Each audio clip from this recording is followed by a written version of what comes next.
চলাকালীন সময়ে 16ই জুলাই রংপুর বেগম রোকেয়া বিশ্ববিদ্যালয়ের সামনে যে জুলাই অভ্যুত্থানের প্রথম শহীদ আবু সাঈদকে যে নির্মম নিষ্ঠুরভাবে হত্যা করেছে সেই মামলাটিতে মাননীয় ট্রাইব্যুনাল আগে 30 জন আসামির বিরুদ্ধে কগনিজেন্স নিয়েছেন। সেখানে কারাগারে আটক ছিলেন 4 জন আর 2 জন আসামি আমরা ইতিমধ্যে জানতে পেরেছি যে 2 জন আসামি অন্য মামলায় আটক রয়েছেন। সেই জন্য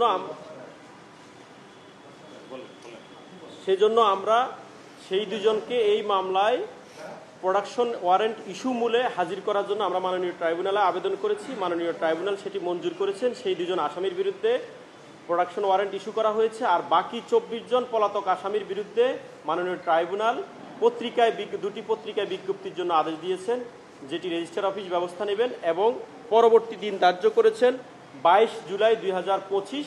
22 জুলাইতে সেদিন পত্রিকা বিজ্ঞপ্তি হয়ে আসলে যারা পলাতক থাকবেন তাদের জন্য রাষ্ট্র নিযুক্ত আইনজীবী নিয়োগ করা হবে।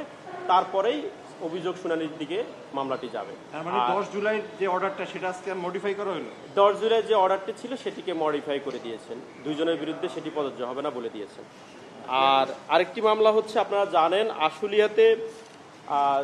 আশুলিয়া থানার সামনে বৈষম্য বিরোধী আন্দোলন চলাকালীন সময়ে 5 জন শহীদের লাশ এবং 1 জন আহতকে একসাথে যে পুড়িয়ে নির্মম নিষ্ঠুরভাবে পৈশাচিক কায়দায় তাদের লাশগুলো পুড়িয়ে দিয়েছে সেই মামলাটি ছিল।